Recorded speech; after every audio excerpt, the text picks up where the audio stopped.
Blessed Sunday po mga kabalat, mga kabayan. Ngayon po ay pinili kong mag-day off para maglinis ng sasakyan at ng aming tirahan.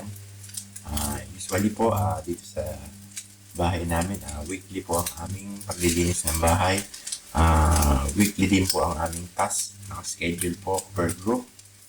Bali, nasa 7 po kami dito sa aming bahay. Hinati po ito into 2 groups para every week iba po ang maglilinis.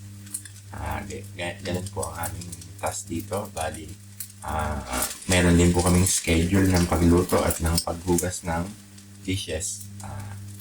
Ngayon po, nagluto po ako ngayon ng aming almusal.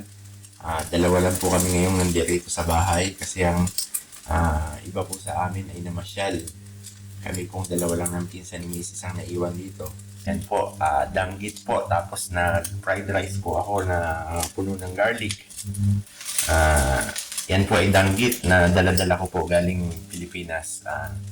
Bigay po ng pamangkin ni Mrs. galing Cebu. Maya-maya po, lalabas ako upang mamasyal after ko po maglinis ng bahay. Yun po, kita-kits tayo mamaya. Itutur ko kayo sa aking pupuntahan. Po, nandito po tayo ngayon sa Wastebuster. Dito po dinadala yung mga second hand na gamit, hindi na kailangan gamit ng mga tao dito. Tapos dito po siya binebenta. Kumbaga po ito yung ukay-ukay or surplus natin sa Pilipinas. Ang iba po dito ay mga bago pa.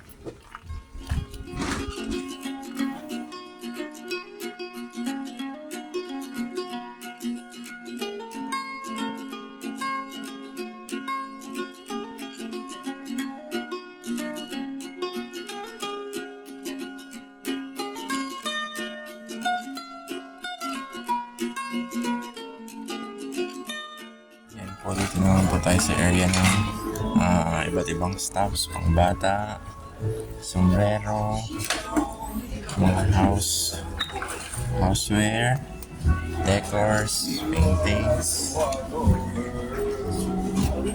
Yan po, kitchen utensils. Dito po yung mga bedroom things. Yan po mga damit, t-shirt, mga jacket, mga pants. Yan po mga pang girls. Ito po ang mga shoes, ibang sport shoes, hiking, skiing, golf. Yan, dito naman po tayo sa mga gamit sa bahay, like cabinet. Yan, mga sofa, bed frames,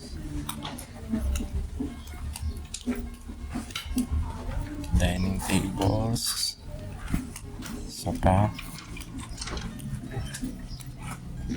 Yan po ang aking nabili, Adidas na cup for $3 at libre po ng mga bags. Pabalik na po tayo sa bahay. Wala po masyadong sasakyan ngayon at wala masyadong mga tao. Karamihan po sa kanila malamang ay nasa pasyalan o kaya ay nasa kanilang mga bahay dahil kanina po umaga ay medyo maulan. Yan po, medyo gumanda po yung panahon. Kanina po kasi medyo kulimlim at maambon. Yan po, maglilinis po muna po ako ng sasakyan. Medyo grabe na po ang tambak ng aking sasakyan. Yan po ang usual na tambak ng sasakyan ko. Mga gamit. Yan, ganyan po siya kagulo. Yan po ang aking iniwan nung ako'y umalis. Kaya linisin ko po muna. Ma-organize po lahat ng aking gamit. Yan po, okay na. Organize na siya. Malinis na rin. Yan, inayos ko na rin po yung mga gamit. Talagang ganyan, lagi karami ang laman ng aking sasakyan. Pag medyo maraming project, punong-puno talaga siya hanggang sa likod, sa passenger seat. Yan na lang po muna at medyo gabi na rin.